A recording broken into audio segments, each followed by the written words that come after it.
Good evening, YouTubers, subscribers, and friends and the like. It's Grant coming at you from the small town of Townsend, Montana. It's a little bit away from Helena, and then I get to Missoula, so I'm about 150 miles from the delivery. Things are going good so far, knock on fake wood, which there's fake wood over here, I guess. See me knocking on fake wood? Anyway, the main point of this clip of this video is to show you the 4 bags that I'm going to be going home with. I messed around and wrestled around with it, trying to get the one bag, the one little backpack there, to fit in a stuffle with the stuff, and I just have too much stuff. There's no way. So it's just, yeah, I mean, I could maybe get it in there, but I'd have to pack all 3 bags so full that you have to fight them shut. And like a buddy of mine, Joe, told me, you're just going to tear up your stuff in your bag and stuff like that if you're trying to cram the bags so closed that the zippers, you're going to tear your zippers up and whatnot over time. So they all are a little over 3/4 full, but not like stuff to the stuff full. So I'm just gonna go with that, I guess, the 4 bags, and hopefully Jefferson Lines won't charge me extra. They might charge me 40 or $50 extra for 4 bags. I don't know. Last I knew, you can have like a backpack and a check bag, and I have pretty much double that. So we'll see what happens. I have a ticket through Express Aero because that's the service that opened Plains Transit shuttle that goes. It's the small little shuttle that goes from Rapid City to Shatter, Nebraska, and it goes over the Nebraska Panhandle. They helped purchase the ticket all in one, and they go through Express Aero, which is the other bigger bus that goes through I-80 in Nebraska. And then I'm going to actually be riding the Jefferson Lines bus in Montana. But obviously they'll work together through their websites and whatnot. So they altogether the ticket cost was $215, which is less than it would have been the other day. And then the main bus for Jefferson Lines is 182. The little bus is 36, and then they have a little bit of a money difference some way or another that because they get the benefit from buying the bigger bag, their bigger trip, instead of just buying their portion and then buying the other portion separate. At least that trip is all locked in now to where they all kind of have to honor each other's trips. As long as I make it on the 10:20 p.m. Missoula, Montana bus tomorrow night for Jefferson Lines, I should get all the way to Rapid City the next following morning, and then the open Plains Transit shuttle will come and get me from the bus stop and take me to Shatter, and then hopefully, I know they won't have a problem with it. It's just whether or not Jefferson Lines will have a problem with this. And then I also wanted to make a video. Hopefully the audio will come out good because I'm next to this highway pull-off. But yesterday, before I got to Miles City, I was just outside of Dickinson, North Dakota, at the very first exit to Dickinson on the west side of Dickinson, on the east side of Dickinson going west. Very first exit into town. I came around this it was a 45-degree turn, but it was kind of uphill and blind. And I not ran over, but almost ran over this little girl that ended up being, I think she said she was 15 years old. She apparently lost her friend, her family lately, both her parents recently or something. Wouldn't go into it because she was whacked out of her mind anyway. But for all I could understand was she lost her parents and then she wanted to die, and so she laid down in the roadway. I was thankfully going 65 or 70, not the full 80 mile an hour. I had a red pickup and pulling a car trailer thing behind it, passing me, so I had nowhere to go on the left-hand side. I went further to the shoulder because she was in my driving lane. And then she started crawling toward the shoulder when she saw me start going toward the shoulder. I got the RV stopped just in time before it ran her over, but she was really trying. And then because of the blind corner, I had the combination of my rig probably can't be seen until you go over the hill. And I knew there was 2 semis passing each other 4 miles back, or whatever the hell, that I just passed before they started passing each other. So I know they're coming. And I'm like, what the hell do I do here? Because I'm on a blind corner, I can't just keep sitting there. But at the same time, I go out there to see if she needs help and blah, blah, blah, because something's obviously wrong with her.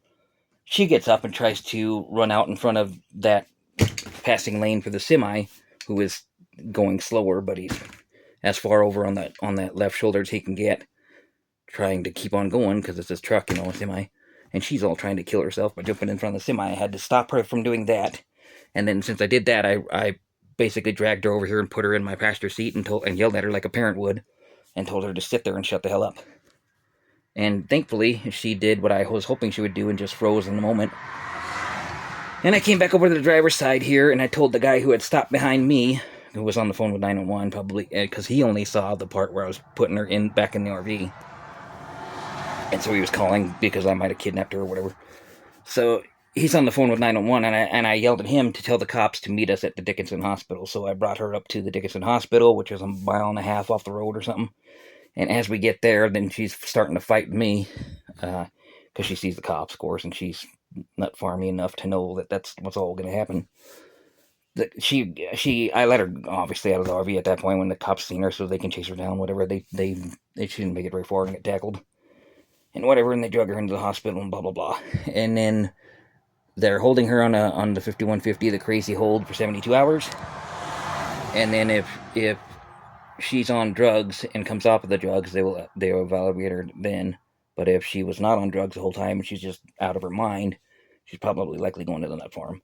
But in the meantime, they took my driver's license. The local cops held my driver's license, and I instead of hanging around the stupid little Dickinson Hospital lobby that didn't have nothing, I asked them if I could at least go across town to the McDonald's and hang out, and you guys can come talk to me later, because they wanted two detectives to talk to me, but they're not going to be available for an hour or two or whatever. So they agreed to let me do that because they're not all too sure what happened, and they still have to review the guy's dash cam behind me. And he's claiming that I somehow kidnapped her, which I'm explaining to the cops that I didn't, that this is all what happened, blah, blah, blah. And so they kept my driver's license.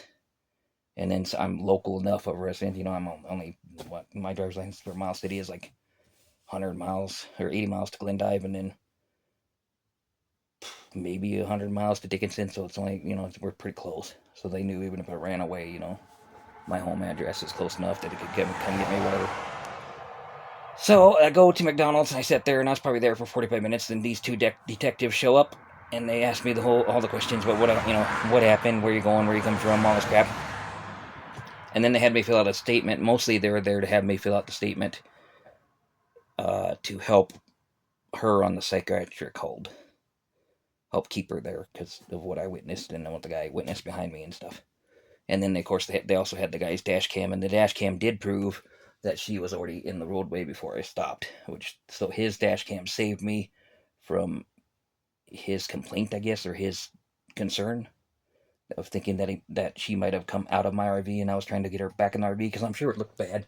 He probably popped over the hill just in time to see me putting her back in the RV or something. It is what he probably thought was going on. So,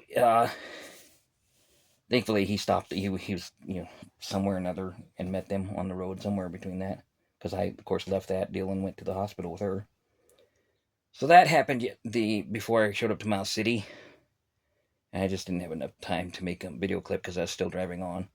And I thought I would do it today while I'm in the RV as the background clip. And then I should have a couple more clips, hopefully, if I set it all up right.